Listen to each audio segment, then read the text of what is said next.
Many thanks for joining me on the news. We begin with India. Modi to visit Kashmir Valley, first since 2019. Wang Yi defends China's peace, backs Russian ties. Kim Jong-un ramps up war preparations. Again on China, it condemns U.S. trade controls, loads Russia ties, and Zelensky's convoy nearly knocked by deadly Russian missile. Prime Minister Narendra Modi will shortly hold a rally in the major city of Indian-administrated Kashmir, his first visit to the valley since the disputed region's semi-autonomy was scrapped in 2019. Modi's government exposed the Muslim-majority territory of its special constitutional status, dividing the former state into two territories, Ladakh and Jammu, and Kashmir, directly ruled from New Delhi. Inherited protections on land and jobs given to the indigenous residents were also removed. The step broadly welcome across India exasperated several in the densely militarized territory. Rebels in the Himalayan region have waged a rebellion since 1989, seeking independence or a merger with Pakistan, which controls a smaller part of the Kashmir region and, like India, claims it in full. Thousands of armed police and paramilitary forces in flak jackets on Thursday were deployed, and new checkpoints were set up across Indian-administered Kashmir's major city, Srinagar, where the Hindu nationalist leader is planned to address a public gathering at about 2 p.m. local time. The forces laid razor wire and raised checkpoints as they guarded all the roads leading to the football stadium where Modi will speak. They randomly played residents and search vehicles while Navy commandos in motorboats patrolled the Jhelum River that snakes through the city. Modi said in a statement on social media ahead of the visit that various development works will also be dedicated to the nation, including programs boosting the agro-economy as well as tourism. The government statement said Modi will also inaugurate infrastructure around the revered Muslim shrine of Hazra Batal. Thursday's event is seen as part of Modi's campaign ahead of national elections scheduled in April and May, the first since the region lost its autonomy. The last election for the region's legislative assembly was held in 2014. Modi's government claims New Delhi's direct rule of Kashmir brought about a new era of peace and development in the region, but critics and several residents say it signaled a drastic decrease of civil liberties and press freedom. Most schools in the city are shut for the day, and authorities have called on government employees to attend the rally. Omar Abdullah, a former chief minister of Indian-administered Kashmir, accused the government of organizing buses to bring in crowds to attend the rally, alleging that almost none will be attending willingly. On politics, Wang Yi, China's foreign minister, has said China sees itself as a force for peace in the world, even as it chases deeper ties with Russia, despite Moscow's invasion of neighboring Ukraine. Wang said, according to report in Beijing on Thursday, on the sidelines of the country's annual meeting of its parliament, in the face of complex turmoil in the international environment, China will persist being a force for peace, a force for stability, and a force for progress in the world. He was also asked about China's relationship with Russia, which started its full-scale invasion of Ukraine in February 2022. The two countries announced a no-limits partnership shortly before the invasion, as Russian President Vladimir Putin visited Beijing, and visiting Moscow last year, Chinese President Xi Jinping lauded a new era of cooperation. The foreign minister said Beijing and Moscow's closer relationship was a strategic choice, noting that bilateral trade had reached a record of $240 billion in 2023. China has positioned itself as an unbiased party in the Ukraine war, and on the first anniversary of the conflict released a 12-point peace plan calling for a ceasefire and talks between the two parties. Wang on Thursday insisted that Beijing maintained an objective and impartial position on Ukraine and called again for peace talks, noting that peace envoy Li Hu was presently in the region. During the wide-ranging discussion, which lasted for 90 minutes, 70-year-old Wang was also asked about issues including the conflict in Gaza, China's relationship with the United States, and the disputed South China Sea. The veteran diplomat called Israel's 5-month-long war in Gaza and the world's apparent inability to stop the bloodshed a tragedy for humanity and is a disgrace for civilization. Urging the release of all detainees, Wang called for a quick ceasefire and peace talks. Talks brokered by Egypt, Qatar and the United States to reach a 6-week ceasefire ahead of the Muslim holy month of Ramadan have so far failed to achieve a breakthrough. Wang also reiterated China's long-standing commitment to a two-state solution, saying it was the only way to achieve an end to the conflict. He also said China supported Palestine's full membership of the United Nations.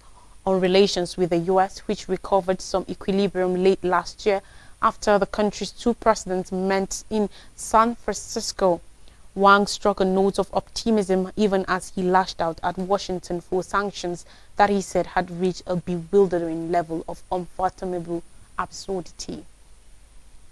Still on politics, Kim Jong-un, North Korean leader, has ordered intensified readiness for war after inspecting troops at a key military operation base in the country's west. Report did not disclose the location of the base in its report on Thursday. According to reports, the North Korean leader said the military must dynamically usher in a new heyday of intensifying the war preparations in line with the requirements of the prevailing situation.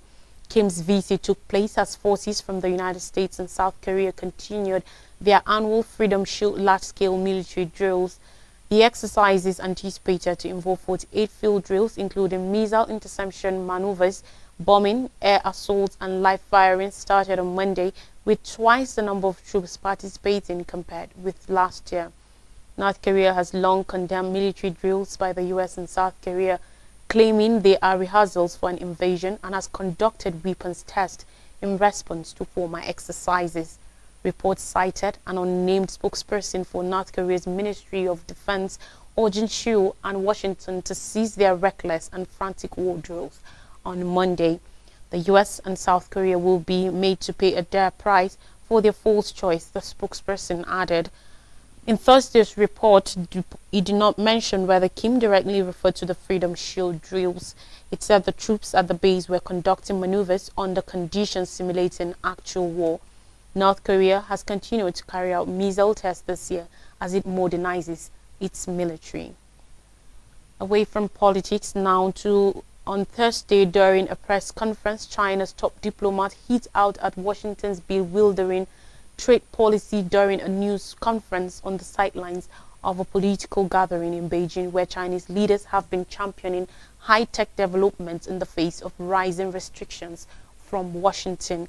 Chinese Foreign Minister Wang Yi accused the U.S. of devising various tactics to suppress China and said Washington's lengthening unilateral sanction list had reached bewildering levels. Wang made the comment during a yearly foreign ministers briefing held during each two sessions gathering of China's Robert Stamp legislature and its top political advisory body. Though highly choreographed, the over an hour-long engagement is a vital opportunity for China's top diplomat to voice the country's foreign policy vision directly to people around the world. In a blunt contrast to his comments on the U.S., Wang lauded China's burgeoning ties and record trade with Russia, stressing this during the press conference. Wang's comments on the U.S. come as Washington continues its drive to slim the kinds of high-end technology that can be accessed by China. In October, the White House further lessened the types of semiconductors that U.S. companies can sell in China as it targets to make sure American tech won't be used to strengthen the Chinese military. The U.S. has also enforced sanctions against China's actors over a host of issues in recent years, including allegations of human rights abuses in Xinjiang, the illicit fentanyl trade, and providing support for Russia's invasion of Ukraine.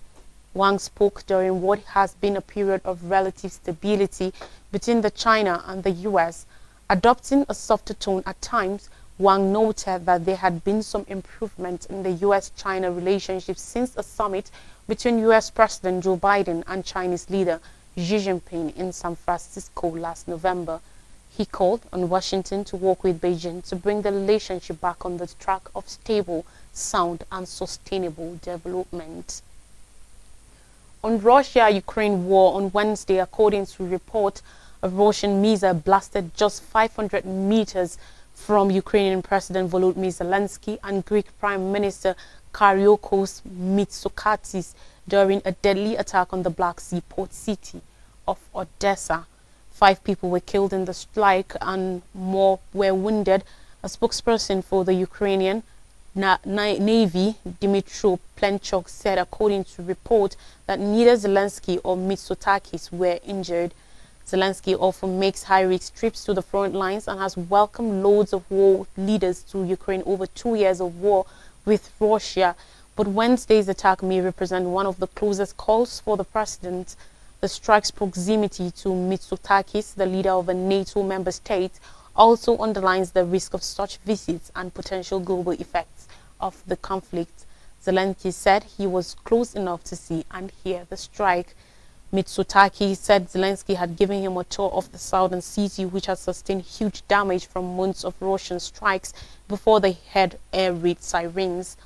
Odessa lies at the mouth of the Danube River and is key for Ukraine's grain exports, which Russia has continually tried to stem since launching its invasion.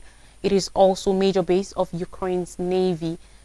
Russia's defense ministry said its military had conducted the strike at 11:40 a.m. Moscow time.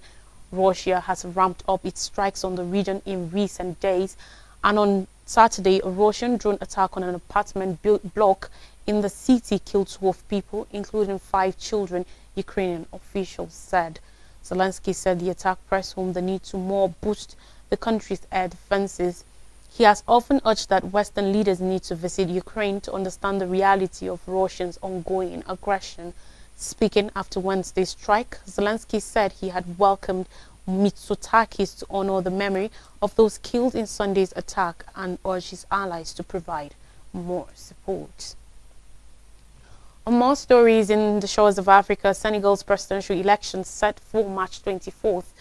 On Wednesday, Senegal announced that a stalled presidential election will be held on March 24th after a top court ruled that a proposal to hold the vote after April 2nd was unconstitutionally. President Macky Sall's mandate expires on April 2nd. Originally planned for February 25th, President Sall called off the exercise citing electoral disputes. He was instantly accused by the opposition of seeking to carry out a coup. His proposal to hold the election in December was the topic of a deadly protest which shook Senegal's reputation as West Africa's most stable democracy. A proposal from a National Dialogue Commission for the vote to be held on June 2nd was vetoed by the Constitutional Court. President Sall also on Wednesday dissolved the government and replaced Prime Minister Amadou Ba, the presidency said in a statement. Ba is the ruling coalition's presidential candidate. An amnesty law passed by Parliament on Wednesday could see some opposition leaders and supporters detained on charges of unlawful assembly freed, but the timing of the election means that there is little chance jailed opposition leader Ousmane Sonko can make it to the ballot paper. And now we'll take a quick break, and when we come back, I'll bring you more stories. Do stay with us.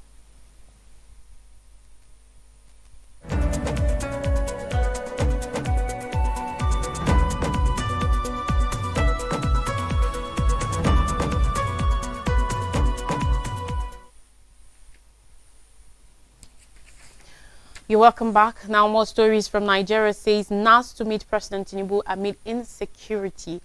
The leadership of the National Assembly has decided to immediately seek to meet President Bola Tinubu to find permanent solutions to the difficulties disturbed by the state of insecurity stoked by several crimes, banditry, and a spate of kidnapping across the country.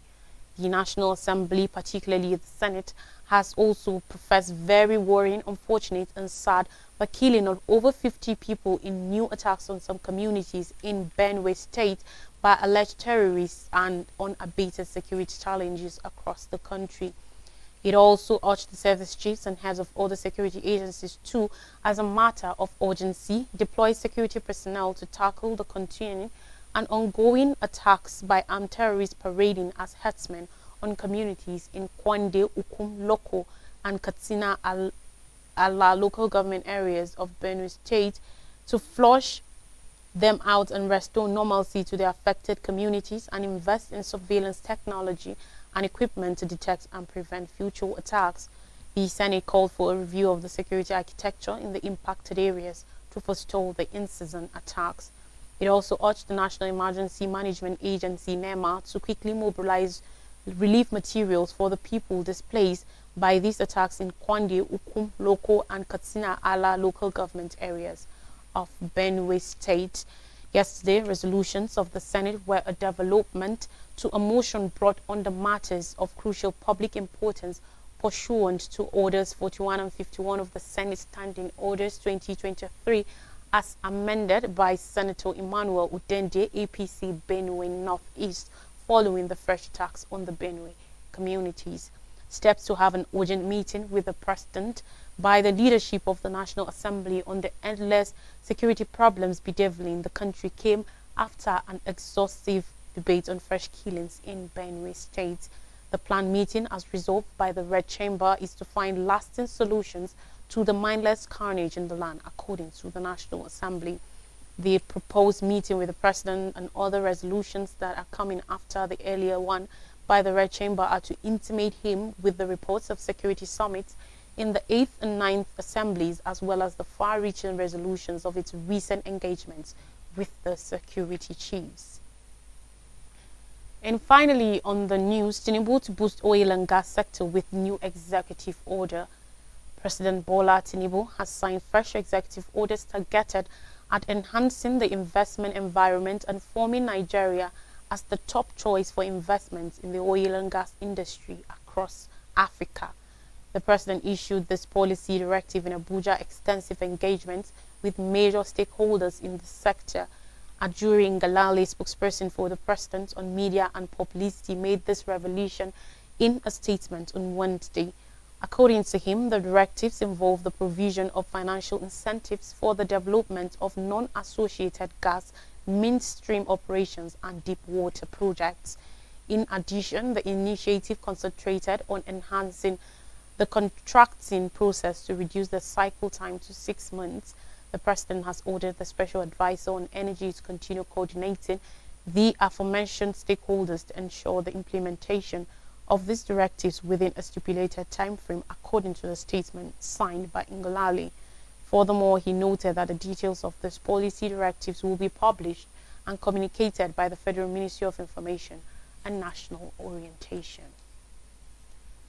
A recap of major stories says Modi to visit Kashmir Valleys first since 2019. Wang Yi defends China's peace, backs Russian ties. Kim Jong-un wraps up war preparations. China condemns U.S. trade controls lauds Russia ties. And Zelensky's convoy nearly knocked by deadly Russian missile. And that's all on the news. Thanks for watching. Bye for now.